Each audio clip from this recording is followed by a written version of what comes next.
Nós estamos, senhor presidente, desde o primeiro momento, alertando que as medidas tomadas por esse governo inepto para conter a crise dos combustíveis são absolutamente inócuas e insuficientes.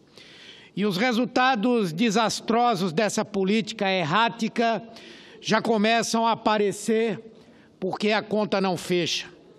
A proposta de redução de 46 centavos no preço do diesel vai retirar mais de R$1 bilhão de obras do Programa de Transporte Terrestre e de recursos destinados à conservação de estradas. Ou seja, para tentar oferecer um valor menor do diesel para os caminhoneiros, o governo vai destruir as estradas por onde os caminhões passam. Isso é de uma burrice atroz, porque numa análise bem rasa, fica evidente que o custo do frete, pretensa a origem da crise que nos levou ao caos nas últimas semanas, vai continuar elevado pelas condições precárias das rodovias, levando os caminhoneiros a uma nova paralisação do país. O governo está descobrindo um santo para cobrir outro, e com isso não só não resolve o problema, como expõe a vida de milhares de brasileiros a risco de mortes por acidentes de trânsito ao utilizarem essas estradas em condições precárias. De outro lado, o mercado financeiro e o capital estrangeiro, que usam os meios de comunicação nacionais para vocalizar seus interesses, levam novamente ao governo a proposta de vender nossas riquezas. Está sobre a mesa de Temer uma medida para leiloar uma área do pré-sal que rende à Petrobras 5 bilhões de barris de petróleo, com a finalidade de usar esse dinheiro da privatização para segurar o preço dos combustíveis. Ou seja, a incompetência da política de preços de Temer leva o país ao bloqueio de rodovias e ao completo desabastecimento. O Brasil chega à beira do precipício. E qual é a solução proposta por esses vendilhões da pátria para encerrar a crise?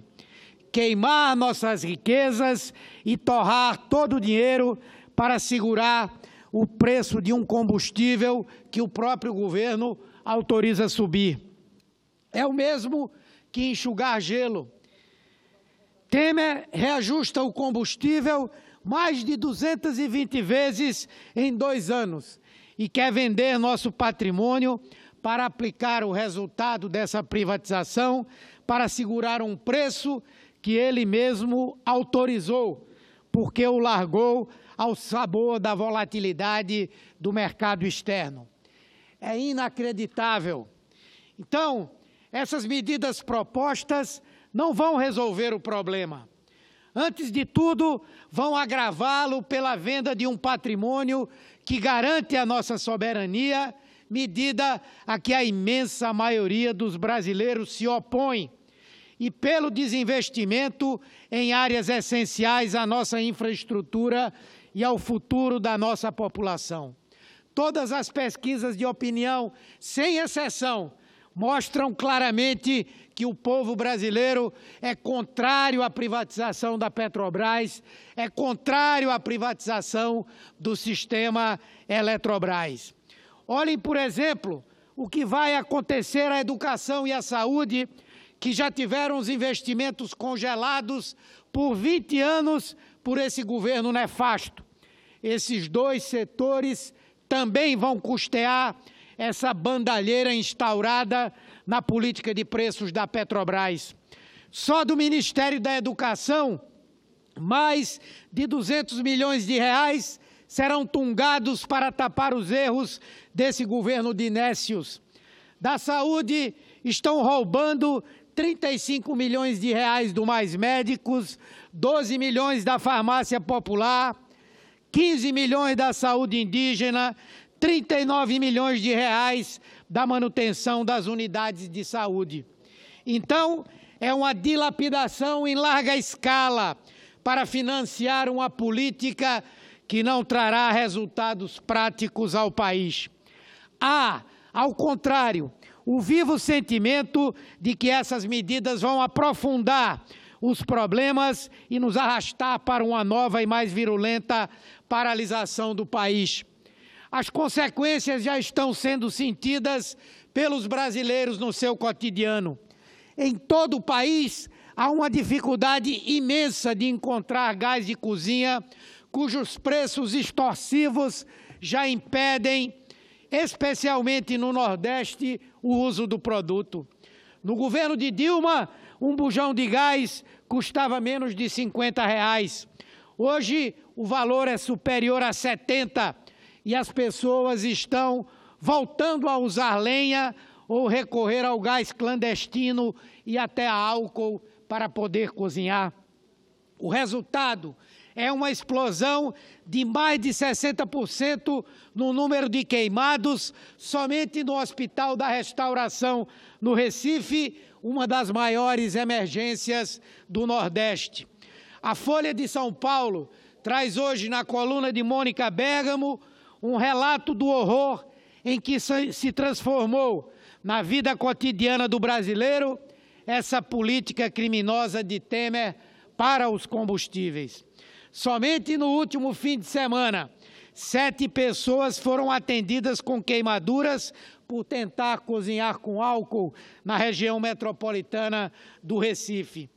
Uma delas, uma senhora que deu entrada queimada da cintura para cima, com a pele saindo do rosto, que o marido agarrou para tentar apagar o incêndio e que também saiu gravemente queimado. É um quadro de terror que invadiu a casa das pessoas e os aspectos mais simples das suas vidas, como cozinhar. A miséria caminha a passos largos sob a batuta conivente desse governo golpista que arrastou o Brasil para um buraco sem fundo. Hoje mesmo tivemos acesso a mais um dado dessa tragédia nacional em que o golpe nos meteu. O Brasil registrou a marca histórica de mais de 62 mil mortes violentas intencionais em 216 e pela primeira vez na história superou o patamar de 30 homicídios por cada 100 mil habitantes. São dados do Ministério da Saúde que integram o Atlas da Violência 2018 e mostram que 71% das vítimas são pretas ou pardas, uma chaga que atinge em cheio o peito dos mais pobres do país. Isso tem de ter um basta. O país está exaurido, não aguenta mais. A desesperança já atinge 92% da população e essa falta de confiança no futuro lança o Brasil numa incerteza muito perigosa. Nós vamos votar aqui no Congresso todas as medidas necessárias a evitar que o país entre num colapso, mas seguiremos defendendo que essas que foram propostas por esse governo incapaz não servem a resolver definitivamente o problema, em razão de que defendemos uma urgente mudança na política de preços da Petrobras para impedir os aumentos abusivos dos combustíveis. A Petrobras é a nossa maior estatal e tem uma função crucial a cumprir em um momento como este. Não pode, como pretende esse presidente nefasto, ser vista apenas como um bem descartável a ser vendida nessa onda privatista para fazer caixa com a finalidade de custear a incompetência do seu governo. A Petrobras pode cumprir, como já cumpriu, um papel fundamental no desenvolvimento do nosso país.